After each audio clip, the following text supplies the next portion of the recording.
Hello, in this video I will explain some advanced level football positions. Okay,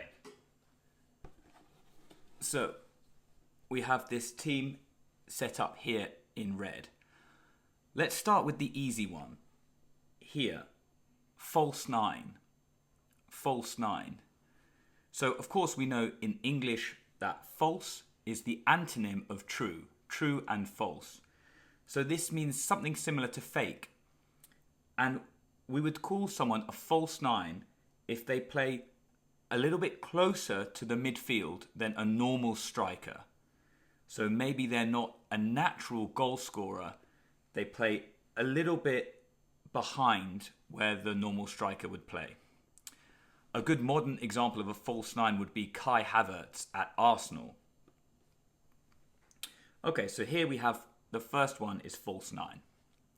Now, the next two are a little more complicated because they're not English words. English has taken them from another language. Let's look at the first one here. It's regista. Regista. Okay. This word we can see here means director in Italian. A director.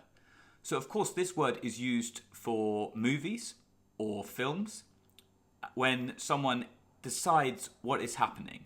The director is kind of the boss, right? He's in charge. So the regista, the director, here we can understand they're the playmaker.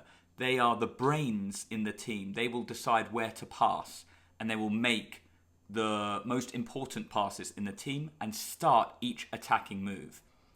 There are many examples of these players in modern football. An older example is Xabi Alonso from Liverpool and Real Madrid, and currently playing Bruno Fernandes from Manchester United.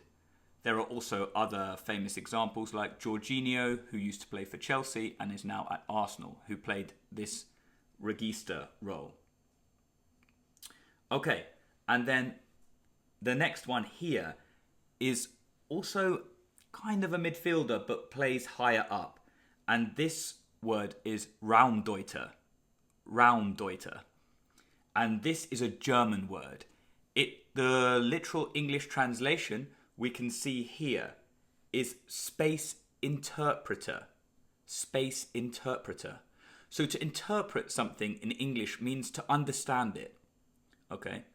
So the raumdeuter is a player who finds space. So his position is not so fixed. He can move around where he wants. And really, there is one player who is a perfect example of a raumdeuter, and that's Bayern Munich's Thomas Müller. And he is such a good example because he in fact came up with this expression, raumdeuter, to describe himself in a TV interview. So, Thomas Müller, we can describe him as a space interpreter, or to use the German expression, raumdeuter. Okay, so those are three advanced level football positions. We have the false nine, who plays a bit closer to the midfield, like Kai Havertz. We have the regista, who is the playmaker, like the quarterback in American football. He makes all the important passes, like Bruno Fernandes at Manchester United. And finally, the raumdeuter, like Thomas Müller at Bayern Munich, the space interpreter, the person who finds the space on the pitch.